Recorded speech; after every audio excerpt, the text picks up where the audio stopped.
আগের এপিসোডে আমরা দেখি নিহান কেমালকে তার ভাইয়ের সাথে দেখা করানোর জন্য বড় একটা 5 স্টার রেস্টুরেন্টে ডাকে, কিন্তু সেখানে হঠাৎ করে আমের চলে আসে আর নিহান কেমালের রিজার্ভেশন ক্যান্সেল করে দেয়, যাতে আমের কেমালকে না দেখতে পায়। আর রিজার্ভেশন ক্যান্সেল দেখে কেমাল নিহানকে ফোন করে, কিন্তু নিহান ফোনটা তোলে না।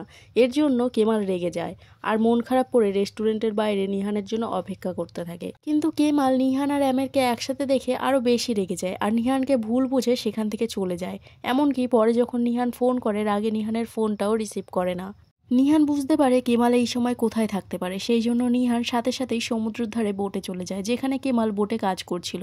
নিহান গিয়ে বলে, আমি তোমার রিজার্ভেশন ক্যান্সেল করিয়েছি কারণ আমি চাইছিলাম না যে ওখানে যা হয়েছিল সেটা তুমি জানো, আর সেই জন্য আমি তোমার সাথে কথা বলতেও পারিনি, প্লিজ তুমি রাগ করো না। কেমাল বলে, কিসের কথা বলছো তুমি? তুমি তো আমাকে ডেকেছিলে তোমার ভাইয়ের সাথে কথা বলার জন্য, তাই না? কিন্তু ওখানে গিয়ে জানতে পারলাম আমার রিজার্ভেশন ক্যান্সেল হয়ে গেছে। নিহান বলে, হ্যাঁ, সব কিছু অ্যামেরের জন্য হয়েছে। আমি চাইছিলাম না তুমি আপসেট হও, কিন্তু বুঝতে পারিনি এর জন্য তুমি আরও বেশি আপসেট হয়ে যাবে। কেমাল তো আরও রেগে যায়, বলে, তুমি মিথ্যে কথা বলো না, এই অ্যামেরটাকে আমি তো তোমাকে আগেই জিজ্ঞেস করেছিলাম তোমার কোনো বয়ফ্রেন্ড আছে কিনা, কিন্তু তুমি বারণ করেছিলে। তোমার বয়ফ্রেন্ড থাকা সত্ত্বেও তুমি আমার সাথে খেলেছো, খুব খারাপ করেছো এটা তুমি। নিহান জিজ্ঞাসা করে, কি দেখেছো তুমি? কেমাল বলে, আমি ওখানেই ছিলাম, দেখেছি সব, ওই ছেলেটা তোমাকে ভালোবাসে। নিহান বলে, আমি শুধু তোমাকে ভালোবাসি, তুমি কেন বুঝতে পারছো না? তখনই হঠাৎ করে বিলদান চলে আসে। নিহানকে জিজ্ঞেস করে, কে এটা? নিহান বলে, এটা কেমাল, আমার বয়ফ্রেন্ড। বিলদান বিশ্বাস করে না, বলে, তুমি কি আমার সাথে মজা করছো? নিহান বলে, না, ও সত্যিই আমার বয়ফ্রেন্ড হয়। বিলদান তখন বলে, দেখো, সেই সব মানুষকে মিথ্যে আশা দিতে নেই যারা কিছুই জানে না, সত্যি কথা জানতে পারলে তারা কষ্ট পাবে। এটা শুনে কেমাল নিহানের হাতটা ছেড়ে দেয় আর মনে মনে ভাবে নিহান হয়তো সত্যিই তাকে মিথ্যে কথা বলেছে, সত্যিই তার সাথে খেলা করছে। বিলদার নিহানকে বলে যায় রাতে তাড়াতাড়ি বাড়ি ফিরতে, গালিপো অ্যামের আসবে। নিহান কেমালকে বলে, তুমি ওনার কথায় খারাপ ভেবো না, আমি তোমাকে হারাতে চাই না। কিন্তু কেমাল মুখ ফিরিয়ে নেয়। নিহান তার মায়ের পেছন পেছন যায় এবং তার মাকে বলে কেমালকে সরি বলতে, যেটা শুনে বিলদান তো অনেক অবাক হয়ে যায়। আর নিহানকে বলে, তোমার মাথা কি খারাপ হয়ে গেছে? বাড়িতে এসে আমার সাথে কথা বলবে। নিহান আবার কেমালের পেছনে গিয়ে বলে, মায়ের হয়ে আমি ক্ষমা চাইছি তোমার কাছে, মা যা মুখে আসে তাই বলে দেয়, তুমি প্লিজ কিছু মনে করো না। কিন্তু কেমাল বলে, উনি ভুল কিছু বলেনি, উনি সেটাই বলেছে যেটা আমি তোমাকে বলেছিলাম, আমাদের মধ্যে অনেক পার্থক্য আছে। নিহান বলে, আমি কাউকে পরোয়া করি না, আমি শুধু তোমাকে ভালোবাসি। অ্যামের আমার কিচ্ছু হয় না, ও আমার কোনো বয়ফ্রেন্ড হয় না। কিন্তু কেমাল এতটাই রেগেছিল যে নিহানের কোনো কথাই মানতে রাজি ছিল না। কেমাল বলে, নিহান, আমি জঙ্গলদাগ চলে যাচ্ছি, সেখানে সব থেকে বড় কয়লার খনিতে কাজ পেয়েছি। নিহান তখন বলে, আমাকেও নিয়ে চলো কেমাল প্লিজ, আমি এখান থেকে পালিয়ে যেতে চাই, তোমার সাথে আমাকেও নিয়ে চলো।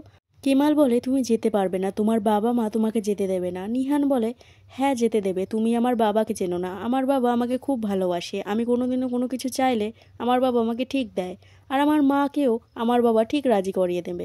কেমাল বলে, ওরা যেতে দিলেও তুমি থাকতে পারবে না, সেখানে থাকার জন্য ছোট্ট ঘর দেবে, তোমাদের মতো অত বড় বাংলো থাকবে না। নিহান বলে, আমার বড় বাংলো লাগবে না, আমার শুধু তোমাকে লাগবে। কেমাল বলে, ওখানে ঘরের কাজ করার জন্য কোনো লোক থাকবে না, সব কাজ নিজেদেরকে করতে হবে, তারপর রান্না করতে হবে, তুমি শপিং করতেও পারবে না কারণ আমাদের কাছে অত টাকা থাকবে না। নিহান বলে, আমি সব কাজ করতে পারবো, নিজের সাথে সাথেও তোমারটাও করে দেবো, আর আমার কাছে আগে থেকেই অনেক জামা আছে, আমার আর শপিং করার কোনো দরকার নেই। কেমাল আবার বলে, সেখানে তোমাকে একাই থাকতে হবে, তোমার বন্ধু বান্ধবীর বাড়ির লোক কেউ থাকবে না। নিহান বলে, কাউকে লাগবে না, শুধু তুমি থাকলেই হবে। তখনই বৃষ্টি শুরু হয়ে যায়। কেমাল নিহানকে নিয়ে বোটের ভেতর চলে যায়, দুজনেই রোম্যান্টিক হয়ে যায় আর কিস করে। কিছুক্ষণ পর দুজনে ট্যাটু করাতে যায়। অন্যদিকে অ্যামেরকে দেখায়, যে একটু উদাস ছিল আর উজানকে বলছিল, আমার বাবা বলেছে সে সব কিছু ঠিক করে দেবে, তুমিও বলেছো তুমি সব বলবে আমাকে, কিন্তু তোমরা সবাই আমাকে মিথ্যে বলছো, সবাই। উজান বলে, তুমি ভুল বুঝছো, সেমন কিছু না। অ্যামের বলে, ও তাই, তাহলে বলো নিহান কোথায়, ওর ফোন অফ কেন? উজান কিছু বলতেই যাচ্ছিল, তখনই সেখানে দুটো মেয়ে আসে। একজন অ্যামেরকে বলে, আমাদের খুব একা লাগছে, তুমি কি আমাদের সাথে যাবে? অ্যামের বলে, উজানও একা আছে, তোমরা উজানকে নিয়ে যাও। একটা মেয়ে উজানকে নিয়ে চলে যায়, আর একজন দাঁড়িয়েছিল। অ্যামের তাকে বলে, আমাকে একা ছেড়ে দাও, যাও এখান থেকে। মেয়েটা যখন চলে যাচ্ছিল, অ্যামের ডেকে বলে, সব কিছু যেন ঠিকঠাক হয়ে যায়, আমি চাই না কোনো ভুলভাল কিছু হোক। এখানে বোঝা যায় অ্যামের হয়তো কিছু প্ল্যান করছে, সেটা কি হতে পারে তা সঠিকভাবে বোঝা যায় না। অন্যদিকে কেমাল ও নিহান খুব খুশি ছিল। কেমাল নিহানকে বলছিল, আমি কি স্বপ্ন দেখছি? এটা যদি স্বপ্ন হয়ে থাকে তাহলে আমি এই স্বপ্ন থেকে জাগতে চাই না।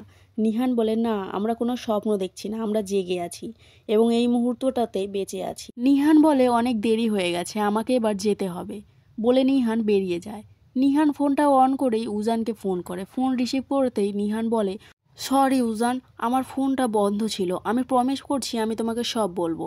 অপর প্রান্ত থেকে অ্যামের বলে, আমি অ্যামের বলছি নিহান, উজান কথা বলার মতো পরিস্থিতিতে নেই। নিহান তো ভয় পেয়ে যায়, বলে, অ্যামের কি হয়েছে, তুমি উজানের সাথে কিছু করনি তো? নিহান পুরো ব্যস্ত হয়ে যায় উজানের সাথে কথা বলার জন্য। অ্যামের নিহানকে বলে, তুমি যেখানেই থাকো তাড়াতাড়ি এখানে চলে আসো, এবং শেষমেশ উজানকে ফোনটা দেয়। উজান তো ফোনটা নিয়েই পাগলের মতো বলতে থাকে, নিহান আমি খুন করে দিয়েছি, আমি একটা খুনি নিহান।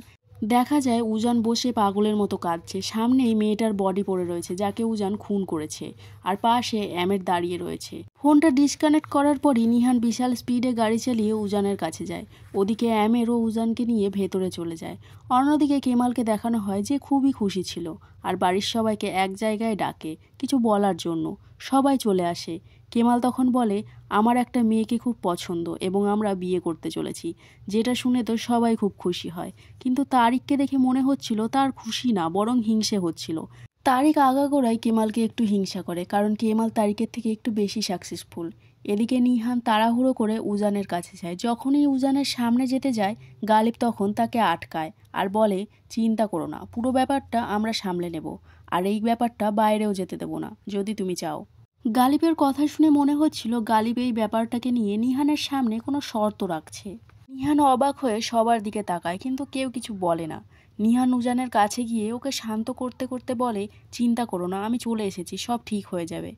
পরদিন সকালে কেমাল ও শালি দোকানে যায় আংটি কিনতে। আংটি, কিছু খাবার ও একটা ফুলের বুকে কিনে কেমাল বোটে নিয়ে যায়। বোট সাজিয়ে নিহানের জন্য অপেক্ষা করতে থাকে। কেমাল খুব খুশি ছিল। নিহান এসেই কেমালকে কিছু বলতে চায়, কিন্তু কেমাল এতটাই এক্সাইটেড ছিল যে নিহানের কোনো কথাই শোনে না। আর নিহানকে বলে, নিহান আমি তোমাকে কতটা ভালোবাসি তুমি তো জানো, তুমি আগের দিন বলেছিলে তুমি আমার সাথে সারা জীবন থাকতে চাও, আমিও তোমার সাথে থাকতে চাই, তোমাকে হারাতে চাই না, খুব ভয় পাই তোমাকে নিয়ে। আমি তোমাকে সব কিছু তো দিতে পারবো না, কিন্তু আমার জীবনটা তোমাকে দিয়ে দিতে পারবো, এবং আজকের মতো রোজ সকালে তোমার জন্য খাবার টেবিল সাজাতে পারবো। তারপর আংটিটা নিহানের সামনে নিয়ে নিহানকে বিয়ের জন্য প্রপোজ করে, কিন্তু নিহান কেঁদে ফেলে আর অনেক কষ্ট নিয়ে বলে, না আমি তোমাকে বিয়ে করতে পারবো না, আমার কিছু সমস্যার জন্য আমি তোমাকে বিয়ে করতে পারবো না। এটা বলার জন্যই আমি এখানে এসেছিলাম। তুমি ঠিকই বলেছিলে, আমরা একই রকম না, অনেক আলাদা, আমি তোমার সাথে যেতে পারবো না, তুমি প্লিজ আমাকে ভুলে যাও। নিহানকে দেখে মনে তো হচ্ছিল না যে নিহান কথাটা মন থেকে বলছে, কিন্তু কেমাল এটা বোঝে না। নিহানের কথা শুনে কেমাল তো পুরো ভেঙে পড়েছিল, অনেক কষ্টও পেয়েছিল। কেমাল তো মানতেই পারছিল না যে এত ভালোবাসার কথা বলেও আজকে তাকে রিজেক্ট করে চলে গেল। কেমাল মনমরা হয়ে যখন বাড়ির দিকে যাচ্ছিল, তখন দেখে কেমালের বাবার দোকানে এসে চেঁচামেচি করছে বিলদান। বলছে, আপনার ছেলেকে আমার মেয়ের থেকে দূরে থাকতে বলবেন। কিন্তু কেমালের বাবা ভাবে উনি তারিকের কথা বলছে, তাই বলে, আপনার কোথাও ভুল হচ্ছে, আমার ছেলে তো সারাদিন দোকানেই থাকে। বিলদান বলে, আমি তারিকের কথা বলছি না, আমি আপনার অন্য আর একটা ছেলের কথা বলছি। তখনই কেমাল এসে বলে, হ্যাঁ বুঝতে পেরেছি, করবো না বিরক্ত আপনার মেয়েকে। বিলদান আবারও বলে, আমার মেয়ের বিয়ে হতে চলেছে অ্যামেরের সাথে, আপনার ছেলে কেমাল যেন আমার মেয়ের থেকে দূরে থাকে। এটা শুনে কেমাল বুঝতে পারে কেন নিহান তাকে বিয়ের জন্য না করেছিল। কেমাল রেগে বলে, হ্যাঁ বুঝে গেছি, আমার ফ্যামিলিকে বিরক্ত করার আর কোনো দরকার নেই আপনার। বিলদান চলে যায়, আর কেমালের বাবার এই অপমানের জন্য একটা হার্ট অ্যাটাক হয়ে যায়। এরপর কি হয় সেটা জানার জন্য সাবস্ক্রাইব করে আমাদের পাশে থাকুন। দেখা হচ্ছে পরের ভিডিওতে।